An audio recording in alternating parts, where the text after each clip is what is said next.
This level right here is the point at which, if you haven't been upgrading your character, you understand exactly how important it is. These pig things are an absolute monstrosity. I explained them in the last stage, but I didn't explain that whenever you attack anything near them, they freak out and charge at you immediately. They give off a loud squeal before they do that, but sometimes you just can't react in time, no matter how hard you try. And if more than one of them charge you at a time, you're liable to get stuck in a corner. Thankfully, unlike the normal enemies, they do not respawn.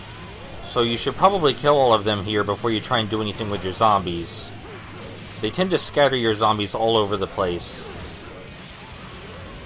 If you get really desperate, you can just hack and slash away at them to kill them, but you might lose a quarter of your health bar in the process. I recommend having at least the very first health upgrade before you attempt this stage, please. You know, I play this game a lot, but I just now realized that the blood splatter effect goes on the screen. I don't know how I missed that.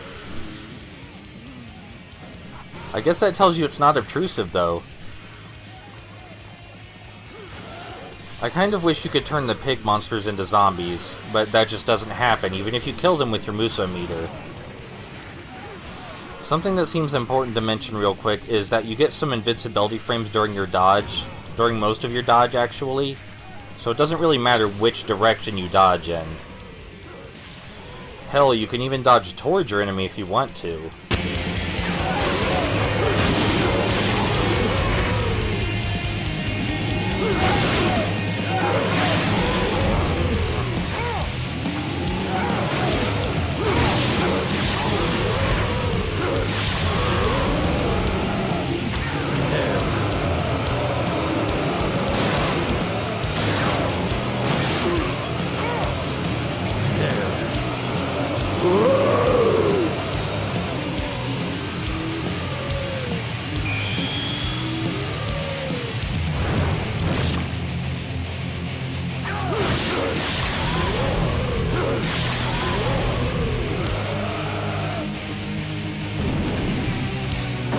Another rare objective to kill every enemy in the room.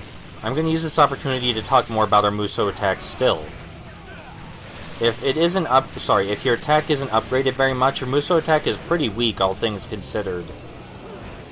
Your Muso attack's strength is directly connected to the regular strength of your character, so upgrading that will also upgrade your Muso attack. And it's really important to have a strong Muso attack. Really, if you just replay the first two levels a whole lot until you can upgrade your character's stats completely, this game will be a lot happier for you.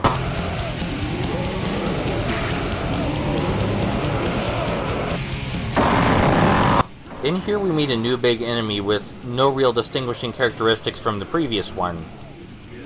He does carry a giant meat tenderizer and he looks super creepy, so there's that. He also deals a tad more damage, but not enough for you to freak out about. I like that they put the effort in to make all of the environments in the chapters look at least relatively unique, so you never get a deja vu of, oh man, have I been in this room before? That doesn't happen. And I think that's to be appreciated because especially on the PSP, you never know how much budget a project had. Then again, I'm not sure the developers of this game had getting money in mind when they made it. And if they did, I'm sure they're very disappointed. But what do I know? Maybe this was a smash hit in Japan, and I just never heard of it. For some reason, it's not letting me lock onto the throne. I guess because I hadn't triggered the cutscene yet.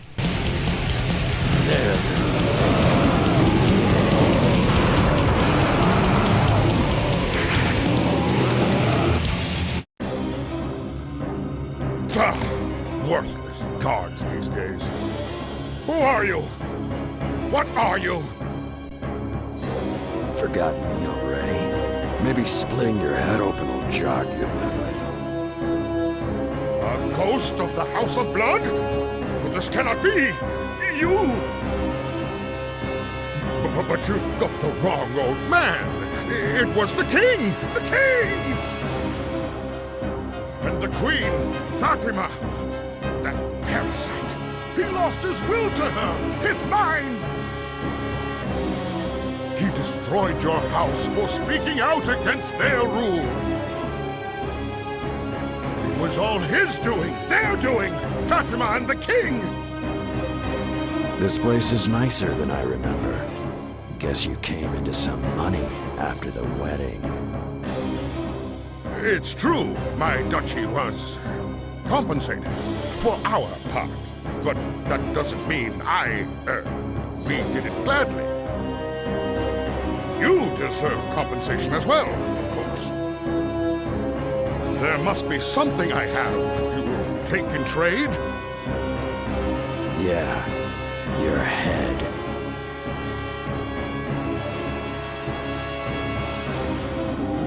Welcome to the first of many boss fights, and Duke Gloucester introduces the pattern for all human boss fights to follow. Some boss characters can't really be stunned like large enemies can, and while Duke Gloucester is large, he's not that large. And just smashing a zombie into him alone doesn't do a whole lot, so we're going to want to make a bunch and point them at him. After he's completely surrounded by them, our attacks will have the same effect as if he were stunned, meaning they'll do a ton more damage. Thankfully, Duke Gloucester is an idiot in the corner fighting a single zombie while we're over here destroying all of his soldiers, but, I mean, if that's what he wants to do. Duke Gloucester himself actually deals a reasonable amount of damage, but he is incredibly occupied with your zombies whenever you make any, to the point that he doesn't come anywhere near you.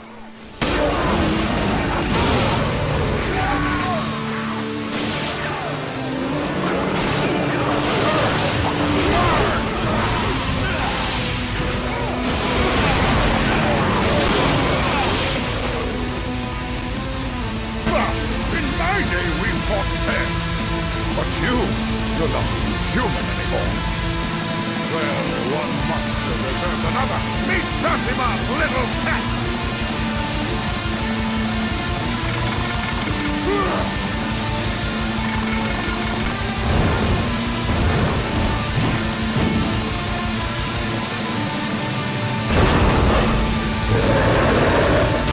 This horrendous thing is called a bugbear, and it's basically an upgraded version of those pig monsters. It also lets out a huge squeal right before it charges. And it has a 1-2 swipe if we're standing right in front of it, but that's really its only offensive capabilities. And it has the same weakness as other large enemies, namely you throw 3 zombies at it and then it gets stunned enough for you to do some massive damage. The only problem is finding a safe window to throw a zombie onto it because it's very active. And we have to hit it from the front with the zombie, which is important to remember. If we throw a zombie at it while it's charging or from the side, the zombie just slides right off, like you saw right there. So the best strategy then is to stand really close to it so it tries to swipe at you and then throw the zombie.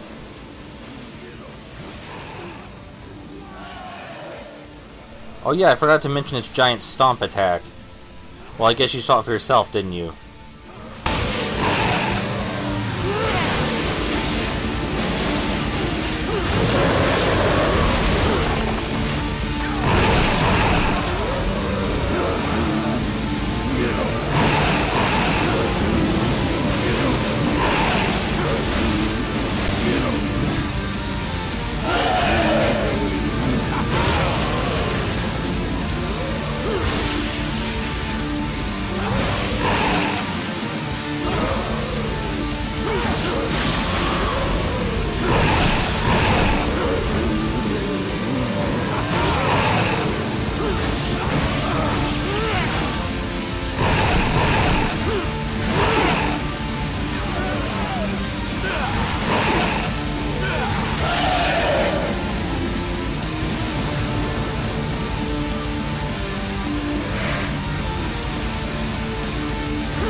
Your day is over, old man. There's blood in my veins. It's not human. What did you do to me? Yes, you are no longer human, my child. You for something far greater. You carry my blood and the power to bring justice to this world. Go forth and reclaim what you have lost. Your path is a righteous one.